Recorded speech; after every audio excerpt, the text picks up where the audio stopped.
Каждый день в 12 где-то я иду в школу на обед, несу ребенку еду. Здесь есть такое место для родителей, если хотят, могут посидеть. Там есть столовая, но в столовой все, как говорится, частное, и в цене 2 раза дороже, чем в магазине. Целый час, в общем, сидят в классе, тут обедают. Пока вышла со школы, думаю, вам немножко сниму нашу провинцию. В общем, у нас последний год-два стали очень застраиваться. Прям много новых домов строят. Берут, в общем, находят вот такие участки. И застройщик договаривается с собственником. Это в лучшем случае 50 на 50. То есть при постройке новых квартир делят. Половина квартир хозяину этого участка, половина застройщику. Это в лучшем случае. А так в основном договариваются, что одна квартира достается хозяину участка, а остальное уже идет застройщику, и он их продает. Но чаще всего бывает, например, двухэтажный дом с 4 квартирами, то одна квартира идет хозяину этого участка, а 3 уже застройщик продает. Потому что у нас в провинции здесь дома строят максимум 3 этажа. И то 3-й будет считаться качаком, нелегальным. Апельсины растут, в общем, даже никто их не собирает. И никто даже не возьмет без спроса. Вот оливковые деревья тут. Оливки посыпались вовсю, можно собирать. Но в Турции не собирают без спроса. Это считается воровством. Даже если это находится за забором дома, это все равно считается их собственность. И с этим в Турции надо быть очень аккуратно, потому что если хозяин напишет на тебя заявление, то либо ты получишь большой штраф, либо тебя посадят в тюрьму. Вот таких свободных мест довольно-таки еще осталось. Вот еще огромный участок чей-то. Здесь я не знаю, сколько можно домов построить. Он просто огромный. Вот здесь дома построили новые. Мне очень нравятся эти домики. Оно считается в Турции как сите называется. Вот еще построили новый домик. За него, конечно, просят $300 000. Их объявление мы видели с мужем на Сахибинден. Вот такая вот травка. Она прям продается на базаре. Я не знаю, как она по-русски называется. Если вы знаете, напишите мне, пожалуйста. Она растет везде, как сорняк. Сейчас мы ее хорошенечко промоем и поставим варить. Вот так водичку налили. Нам сильно много воды не надо, а буквально, чтобы она прикрыла вот эту траву. И ставим на огонь, будем ее варить. Потом нужно хорошенечко порезать ее, посолить. И обильненько потом нам нужно его полить оливковым маслом. Масло очень обильное, чтобы прям вот, можно сказать, травка там утопилась. Вот так вот. А потом это все макаем хлебушком и кушаем. Можно налить лимон, можно выжать лимон. Это уже по желанию. Нам бабушка подарила вот такую шикарную картину. Делается она из бисера.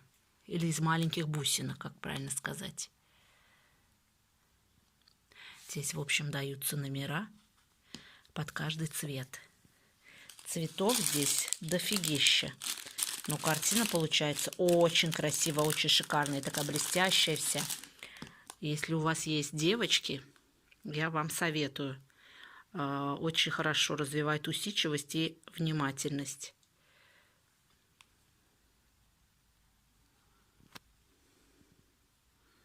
Здесь вот такая вот ручка, внутри которой нужно, в общем, ее вот так вот ставить, вот такую штучку, не пойми, силикон или что это, в общем, и туда вот так тык. И внутри остается этот силикон. И держи. И потом очень удобно их раз вот так вот. И залепила.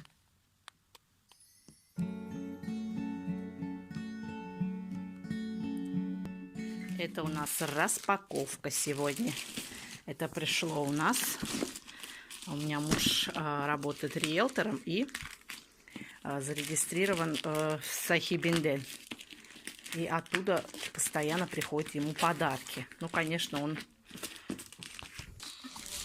он каждый месяц платит определенную сумму для того, чтобы его объявления везде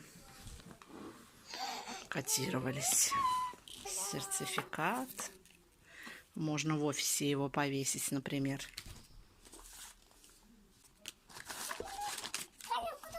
Это их фирменная блокнотик, ежедневник. Прикольно. Это что? Не знаю, что это. Мама, идись. Идись.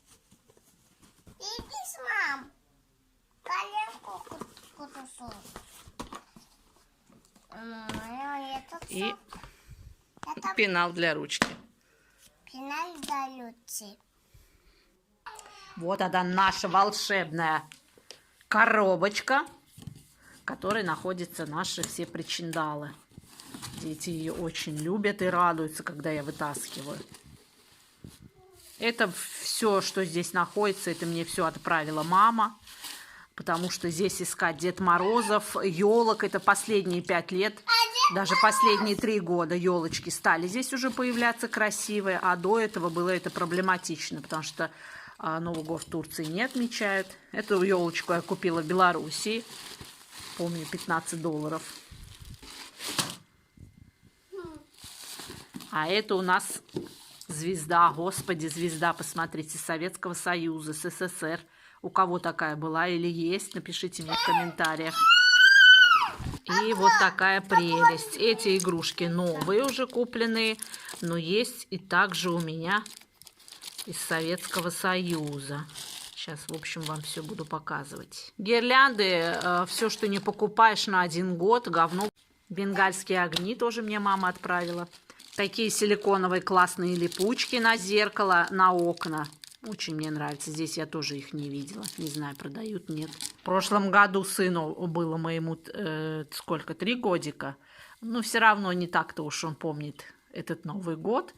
А в этом году уже ему 4-й год, уже более осознанный он. И он у меня спрашивает, мама, говорит, что это такое? Представляете, мой ребенок не знает, что такое елка. Дед Мороз мама привезла в том году. И вообще по те годы у меня сын боялся его, а в этом он уже нормально себя чувствует. И то как-то странно смотрит на нее. Вот так я сначала гирляндами ее, потом вот этими мишурой. Вот такие, в общем, игрушечки у нас. Вот эти игрушки из Советского Союза. Остались ли у вас игрушки? Пишите мне в комментариях. Интересно, у кого-нибудь есть еще? Вот они. Вот они. Это мне все мама привезла. Я вообще не любитель больших елок. Люблю вот маленькая, миниатюрненькая. Много были этих игрушек, но они каждый год у меня все бьются и бьются. Осталось совсем чуть-чуть.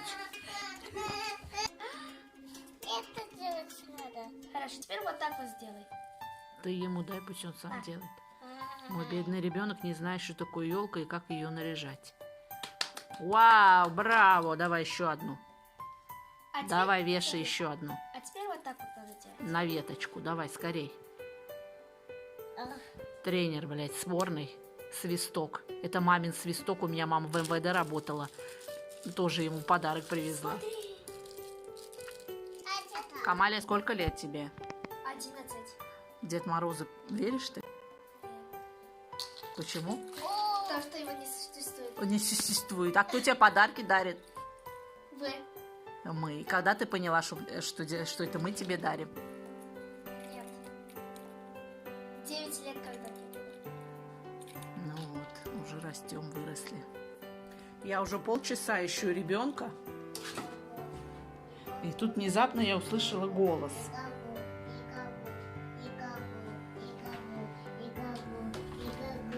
А кто это тут и сидит? На голову упал. Ну-ка вставай оттуда.